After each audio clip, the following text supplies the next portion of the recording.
So yes, with that out of the way, let's kick off episode 29, I believe it is. Can't believe I've quite done 29 episodes. But I want to kick off this episode with some, I guess you could call it rather sad news, because, like I said, right at the top of this episode, we saw two female players do their last dance at the French Open.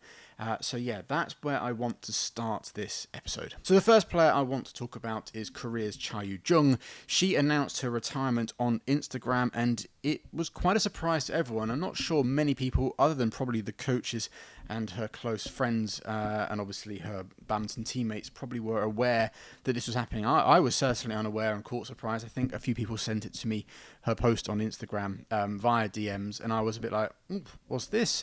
You know, I was a little bit surprised. I mean, she is 30 years old. I know that she's had injury issues. That's a big thing that has always got in the way of her career, always been a little bit of a stumbling block. You know, a lot of players are in that boat. But still, I thought with 30 years old, that's not too old. And also, it seemed like she just started a new, fresh and exciting partnership with the 19-year-old Lee Jong-min, a very talented young player.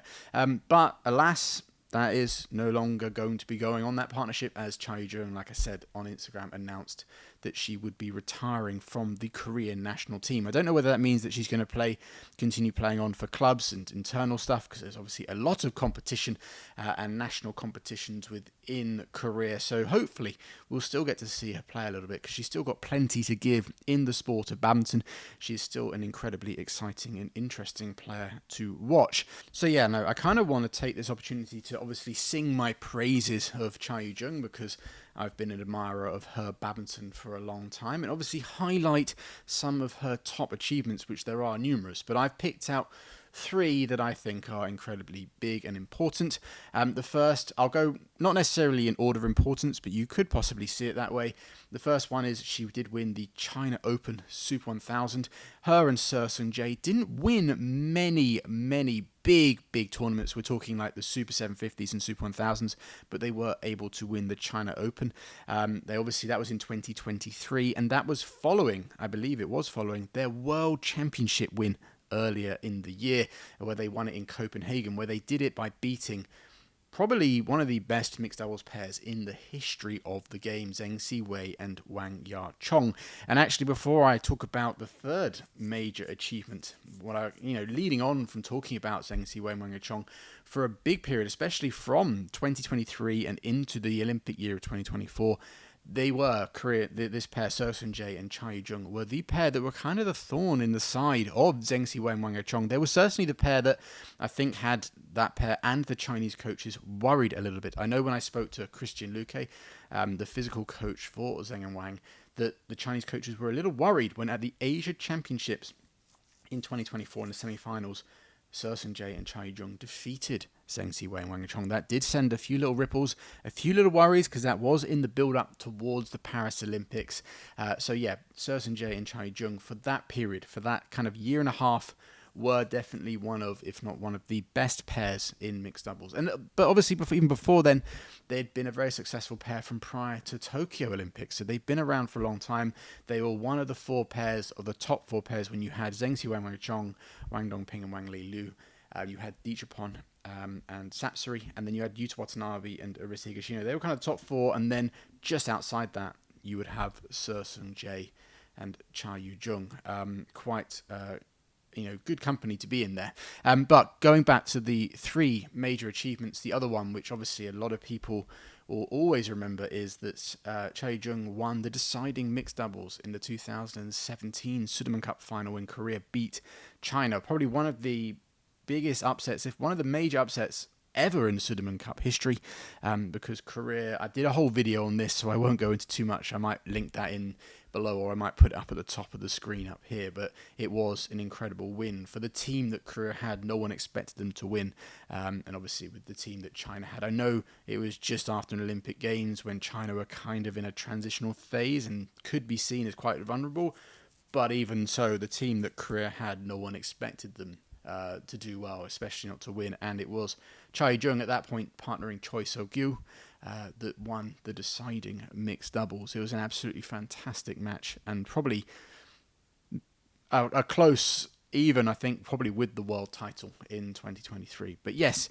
an absolutely fantastic player, Chae Jung. Left-handed, very skillful, very nimble, always active around the front court. Never someone that I felt would finish rallies a lot. I always felt that was maybe one of her slight weaknesses, the ability to kill and kind of finish shots. Definitely not on the same par as those 4 other pairs, the ladies from those pairs that I'd already mentioned. But what she did quite well was she was able to find gaps and kind of like her speed and her agility around the front of the court was exceptional. And I think as Jae really grew into his mixed doubles role, when he started to take it more kind of like as his one discipline, they started to complement each other really, really well. So yeah, I want to wish Chae Jung nothing but the best. She had great success on the court, and I'm sure she will find it in her next chapter too. She will be sorely missed, but like I said, I hope she still plays in the Korean kind of leagues and the club systems. I watch a lot of that on YouTube, so I hope to see her still playing there. But we'll have to see on that one. If any of you know what her plans are after international retirement, then let me know in the comments. So, moving on, Chae Jung wasn't the only player to announce her retirement.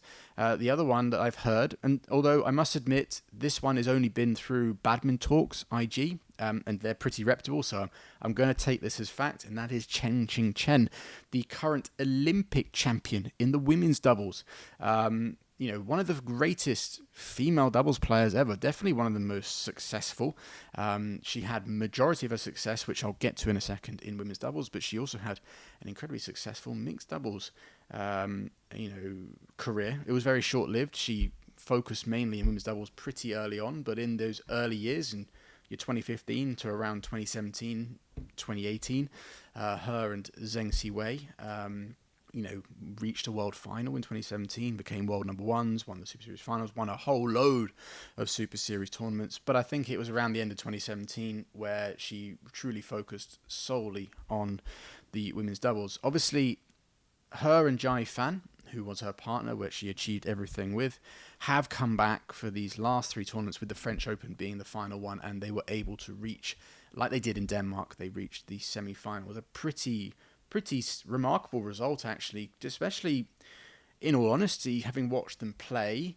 Chen Qing Chen, I think, I said this last week, but definitely doesn't look as match fit or as sharp or as fit as she, obviously, as she was at the Olympics. That's understandable, but I think obviously since the Olympics she hasn't played as much badminton, especially at the highest level, as Jai Fan. Jai Fan's had a very successful kind of new partnership with Zhang Sushan, whereas Chen Qing Chen's partnered a couple of players, and their level has been more at the much lower Super 100s and Super 300 level, and even them not doing amazingly well in those tournaments. So Chen Qing Chen definitely didn't look too match fit, and I'd also say she definitely wasn't as competitive. I think one of the things that I remember Chen Qing Chen as, and what I think she'll be remembered for, is her ungodly relentlessness. She was always screaming and shouting and really giving it some, and one of the most competitive people I've ever seen on a badminton court. But watching her these last 2 weeks, whether it's because she knows her time is up or what, she's just trying to enjoy it, but she definitely wasn't as fiery and as energetic as she was. So that's why I felt it was actually quite surprising that they were actually able to still reach semi-finals. Obviously, they are a fantastic pair. They are obviously have great chemistry together, and they can obviously on their day more than capable. But I felt when I was watching them, especially the 2 pairs that beat them, so we had Kim and Kong last week, and this week is Li and Liu, the tactic was quite obvious, as to really kind of focus a lot of their attention on Chen Qing Chen. A lot of clears, a lot of drops, mover.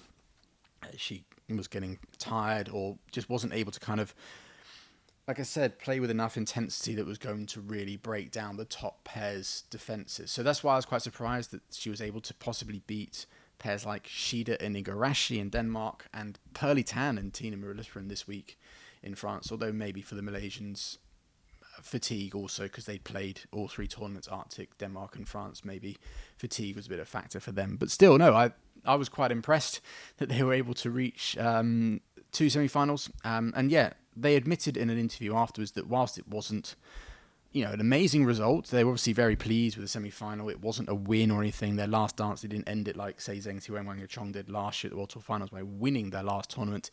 They still felt it was a lovely ending, and they were just happy to enjoy their time on the court again. And in Jai Fan's words in regards to their partnership, it was perfect playing with Chen Qing Chen, and yeah, they were in a lot of regards a perfect partnership because they won so many titles together. Starting in the junior days, they won 2 World Junior titles. They reached 2 consecutive Asian Junior finals, winning one of them. They won 4 world titles as well, which is the most of any one pair.